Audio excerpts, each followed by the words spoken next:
आदाब, नमस्कार। The red mic में आपका स्वागत है। मैं हूं सौरभ शुक्ला। बांग्लादेश काफी चर्चा में है। दो चीजों को लेकर चर्चा ज्यादा है। एक, जो बांग्लादेश में हिंदुओं के साथ हो रहा है, दूसरे हिंदू का कत्ल हुआ। और जैसे हम लगातार कहते रहे हैं कि जब हम हिंदुस्तान में जो अल्पसंख्यकों के साथ होता है उस पर आवाज बुलंद करते हैं, और किसी भी देश में अगर अल्पसंख्यकों के साथ अत्याचार होगा तो हमें अपनी आवाज बुलंद करनी ही चाहिए, चाहे वो बांग्लादेश क्यों ना हो। बांग्लादेश में अल्पसंख्यक हिंदू हैं और वो खतरे में है, इसमें कोई डाउट है नहीं। अब क्या बदलेगा नहीं बदलेगा ये समय बताएगा, लेकिन 12 फरवरी 2026 को बांग्लादेश में चुनाव है। उससे पहले एक उम्मीद लेकर के आए हैं बांग्लादेश नेशनलिस्ट पार्टी के कार्यकारी अध्यक्ष तारिक रहमान, जो 17 साल बाद अपने वतन बांग्लादेश लौटे।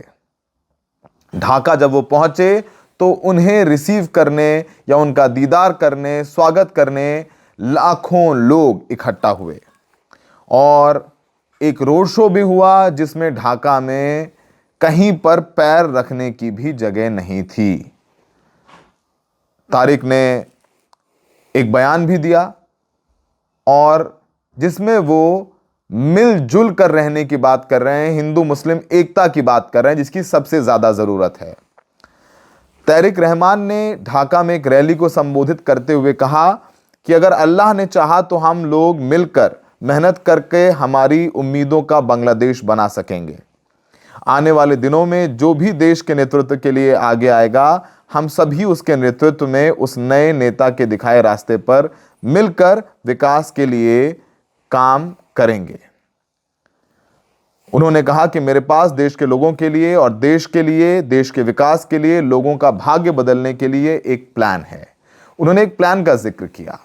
आपको हम इस रिपोर्ट में बताएंगे कि तारिक रहमान कौन हैं, बैकग्राउंड क्या है, क्यों बाहर गए, किन केसेस में इन्हें शेख हसीना ने बुक किया जो इन्हें अपना वतन छोड़ना पड़ा। तारिक रहमान बांग्लादेश की पूर्व प्रधानमंत्री खालिदा जिया के बेटे हैं। खालिदा जिया की तबीयत बेहद खराब है, वो अस्पताल में हैं। तारिक रहमान के ऊपर तमाम मुकदमे लगाए गए थे। शेख हसीना के रिजीम में देशद्रोह का भी मुकदमा था, और गिरफ्तारी से बचने के लिए तारिक रहमान विदेश चले गए थे, और 17 साल बाद उनकी वापसी हुई। उन्होंने अपने भाषण में हिंसा रोकने की अपील की और कहा कि देश में शांति बनाए रखना हमारी जिम्मेदारी है। वो लगभग सुबह 11:45 पर ढाका पहुंचे और उनके स्वागत में बीएनपी के कार्यकर्ता देश भर से, बांग्लादेश भर से ढाका पहुंच गए थे, अभिवादन किया। और बांग्लादेश में क्या तारिक रहमान की वापसी एक नई उम्मीद लेकर के आई है, सबसे बड़ा सवाल यही है। तारिक रहमान की एंट्री हुई है, खालिदा जिया बीमार हैं, शेख हसीना की पार्टी को चुनाव में भाग लेने से बैन कर दिया गया है, शेख हसीना भारत में हैं, लगातार बयान दे रही हैं, और इस बीच जो स्टूडेंट नेता उस्मान हादी की हत्या हुई, उसके बाद माहौल खराब होता गया। हिंदुस्तान बांग्लादेश के बीच खाई बढ़ती जा रही है। अब बांग्लादेश में अवामी लीग चुनाव लड़ेगी नहीं, लेकिन इस वक्त बीएनपी को, यानी तारिक रहमान की पार्टी को सबसे ज्यादा थ्रेट है जमाते इस्लामी से। अब अगर 12 फरवरी को जो चुनाव हो रहे हैं उसमें बीएनपी जीतती है तो हो सकता है तारिक रहमान बांग्लादेश के प्रधानमंत्री बने, क्योंकि उनकी मां खालिदा जिया की तबीयत ठीक नहीं है और बीएनपी की कमान तारिक के हाथों में ही है। आपको बताएं, खालिदा जिया ने 4 दशक से ज़्यादा बांग्लादेश की राजनीति की है। अपने पति के मारे जाने के बाद खालिदा जिया ने बीएनपी की कमान अपने हाथों में ली थी। आपको बताएं कि 1981 में जियाउर रहमान बांग्लादेश के राष्ट्रपति थे और तभी उनकी हत्या कर दी गई। खालिदा जिया बांग्लादेश में बहुदलीय, यानी कई दलों के साथ लोकतंत्र की समर्थक रही हैं। बेगम जिया 1991 में बांग्लादेश की पहली प्रधानमंत्री बनी थी। 1991 में बीएनपी ने चुनाव जीता था। इसके बाद 2001 में वो सत्ता में लौटी और 2006 तक सत्ता में रहीं। बीएनपी ने पिछले तीनों चुनाव का बहिष्कार किया है। 2024 में शेख हसीना के खिलाफ शुरू हुए आंदोलन को खालिदा जिया ने अपना समर्थन दिया था। बीएनपी अभी बांग्लादेश की सबसे बड़ी पार्टी है और कहा जा रहा है कि अगले साल चुनाव हुए तो वो सत्ता में आ सकती हैं। शेख हसीना जब प्रधानमंत्री थीं तो खालिदा जिया जेल में थीं, उन्हें जेल भेज दिया गया था। खालिदा जिया के बेटे तारिक रहमान को भी कई मामलों में अदालत ने दोषी ठहराया था, लेकिन मोहम्मद यूनुस की अंतरिम सरकार ने खालिदा और उनके बेटे को बरी कर दिया। बांग्लादेश में जनवरी 2007 में सत्ता संभालने वाली सेना समर्थित कार्यवाहक सरकार में भ्रष्टाचार के आरोप में गिरफ्तार हुए तारिक करीब 18 महीने जेल में रहे थे। उन्हें 3 सितंबर 2008 को रिहा किया गया था। वो 8 दिन बाद 11 सितंबर 2008 को अपने परिवार के सदस्यों के साथ लंदन रवाना हो गए थे। तारिक तब से लंदन में ही रह रहे हैं। आपको बताएं कि इस महीने की शुरुआत में भारत के प्रधानमंत्री नरेंद्र मोदी ने भी खालिदा जिया की अच्छी सेहत के लिए दुआ करते हुए हर तरह की मदद की पेशकश भी की थी। पीएम मोदी ने लिखा था कि बेगम खालिदा की सेहत की स्थिति जानकर मुझे दुख हुआ। बेगम जिया अपने सार्वजनिक जीवन में बांग्लादेश के लिए काफ़ी काम करती रही हैं।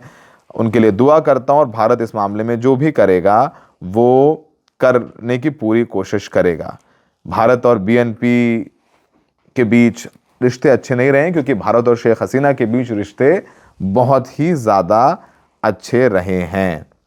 अब चूंकि अब वापसी हो गई है तारीख की, तो अब काफ़ी कुछ बदलेगा क्योंकि बांग्लादेश में एक कोई ऐसा बड़ा नेता नहीं था जो अपने हाथ में कमान ले पाए, जो अपील करे कि हिंसा ना हो और लोग उसकी बात माने। क्योंकि मोहम्मद यूनुस तो खुद यूनुस टेक्नोक्रेट हैं, पॉलिटिशियन नहीं है, उनका काडर ज़मीन पर नहीं है। और जब जो जिनके हाथ में देश की कमान है और उनके पास काडर नहीं ज़मीन पर, वो सपोर्ट नहीं, वो पॉलिटिशियन नहीं है, तो उनके हाथ में चीज़ें सही से नहीं रह सकती हैं। लेकिन तारिक रहमान पॉलिटिशियन है, बीएनपी के कार्यवाहक अध्यक्ष हैं, 18 महीने जेल में भी रहे हैं, उनकी माँ अस्पताल में है, तबीयत बेहद ख़राब है, उनके साथ सेंटिमेंट है, और बीएनपी के कार्यकर्ता हैं, काडर हैं, जो तारिक रहमान के कहने पर अगर हिंसा की स्थिति आती है तो उसे नियंत्रण में करने या उनकी बात मान के काम करने की ज़मीन पर कोशिश करेंगे और उसका असर भी नज़र आएगा। तो वो भी एक बहुत महत्वपूर्ण बात है। अब थोड़ा सा हम आपको बताते हैं कि ये तारिक रहमान कौन है और उनके आने से क्या इम्पैक्ट पड़ सकता है। तारिक रहमान का जन्म 20 नवंबर 1965 को हुआ। उन्होंने यूनिवर्सिटी ऑफ ढाका से पढ़ाई की और जब 1971 में संघर्ष चल रहा था बांग्लादेश की आज़ादी का, तो उन्हें गिरफ्तार भी किया था। 1988 में वो बांग्लादेश की राजनीति में आए। 1994 में उनका निकाह डॉक्टर जुबैदा रहमान से हुआ और 2004 में आवामी लीग की रैली में ग्रेनेड हमला कराने के आरोप में उन्हें उम्र कैद की सज़ा हुई। और जब उम्र कैद की सज़ा हुई तो उस वक्त शेख हसीना सत्ता में आ चुकी थी। उनके ऊपर तमाम एक के बाद एक मुकदमे किए गए और 2007 में भ्रष्टाचार के कुल 84 मामलों में उन्हें सज़ा हुई और फिर वो 18 महीने जेल में रहे और जेल से रिहा होने के कुछ दिन बाद ही 2008 में वो लंदन चले गए। 2014 में चुनाव थे बांग्लादेश में, उन्होंने चुनाव का बहिष्कार करने का ऐलान किया। उन पर राजद्रोह का केस भी लग गया। उन्हें 2016 में मनी लॉन्ड्रिंग के केस में भी जेल की सज़ा सुनाई गई। 2018 में वो बीएनपी के अध्यक्ष बने और 2024 में हसीना का तख्ता पलट हुआ। उसके बाद उनके ऊपर लगे तमाम केसेस वापस ले लिए गए और उन्हें बरी कर दिया गया। ज़ियाउर रहमान की कब्र पर भी वो जाएंगे, अपने पिता की कब्र पर जाएंगे और 27 दिसंबर से वो चुनाव प्रचार में लग जाएंगे। वो ढाका यूनिवर्सिटी में उस्मान हादी की कब्र पर भी जाएंगे, जिनकी अभी पिछले हफ्ते ही हत्या हुई है। और उसके बाद जो तमाम विद्रोह में जो घायल हुए लोग शेख हसीना के संघर्ष में, उनसे मिलेंगे। तो वो लगातार एक्टिव रहेंगे। और उन्होंने जिस तरह कहा कि अल्लाह आप जिसे चाहे ताकत देते हैं, जिसे चाहे छीन लेते हैं, आप जिसे सम्मान देते हैं, जिसे चाहे अपमानित करते हैं, भलाई आपके हाथों में है। ये सब कुछ कर रहे हैं, लेकिन उन्होंने आज अपने पूरे बयान में या अपने भाषण में शेख हसीना का नाम नहीं लिया, ये ना ही ले रहे हैं। आप अपनी माँ के साथ भी पहुँचे। आपको बताएं, खालिदा जिया, जैसे उन्होंने बताया, वो बांग्लादेश के राष्ट्रपति की पत्नी थी और उनकी ज़िया उर रहमान की हत्या के बाद वो सत्ता में आई। उनकी पैदाइश 15 अगस्त 1945 को दिनाजपुर में हुई थी। ज़िया उर रहमान, हमने बताया, उनके हस्बैंड थे जो राष्ट्रपति थे, पॉलिटिशियन थे। उनके बेटे तारिक रहमान हैं, वो 2 बार पीएम बनी, 1991 से 96 और 2001 से 2006 के बीच वो बांग्लादेश की प्रधानमंत्री रहीं। शेख हसीना और खालिदा ज़िया एक दूसरे के विरोधी रहीं। और ये जो लड़ाई है सत्ता की 1980 में ही शुरू हो गई थी। सैन्य शासन भी था, काफ़ी कुछ रहा। और बताया जाता है कि लगातार उनकी तबीयत ख़राब है, उनके सीने में इन्फेक्शन है और उनकी उम्र 80 साल है। अभी भी वो अध्यक्ष हैं। उनके बेटे तारिक कार्यकारी अध्यक्ष हैं और उनको काफ़ी दिक्कतें हैं। उन्हें 23 नवंबर को अस्पताल में भर्ती कराया गया था। और तारिक ने आज एक बहुत अहम बात बोली है। उन्होंने कहा था कि अब समय आ गया है, हम सब मिलकर देश का निर्माण करें। ये देश पहाड़ों और मैदानों के लोगों का है, मुसलमानों, हिंदुओं, बौद्धों और ईसाई का है। हम एक सुरक्षित बांग्लादेश बनाना चाहते हैं। यहाँ हर महिला, पुरुष और बच्चा सुरक्षित रूप से घर से निकले और लौट सके। तो लोकतंत्र की बात कर रहे हैं, हिंदू मुसलमान एकता की बात कर रहे हैं। और जैसा हमने कहा कि हम किसी भी देश में माइनॉरिटीज़ के साथ अत्याचार हो तो उसके खिलाफ हैं, चाहे वो हिंदुस्तान हो, बांग्लादेश हो या पाकिस्तान। तो अगर तारिक बात कर रहे हैं हिंदू मुस्लिम एकता की, तो उनकी बात सुनी जानी चाहिए। बाकी जनता तय करेगी बांग्लादेश की। हमें लगा कि एक इम्पॉर्टेंट डेवलपमेंट है बांग्लादेश को लेकर के, उसे अपने दर्शकों को बताया जाए, समझाया जाए, ताकि द रेड माइक के दर्शक सबसे समझदार रहें। हमें देखने के लिए बहुत बहुत शुक्रिया। आप कुछ और जानना चाहें तो ज़रूर हमें बताएं। हम कोशिश करेंगे सौरभ शाही साहब बांग्लादेश को लेकर के कुछ और डिटेल्ड वीडियोस आपके लिए लेकर के, और उम्मीद करेंगे सब कुछ ठीक रहा, वीज़ा मिले तो हम लोग बांग्लादेश से इलेक्शंस की भी कवरेज आपके लिए रेड माइक पर लेके आएंगे। हमें देखने के लिए बहुत बहुत शुक्रिया।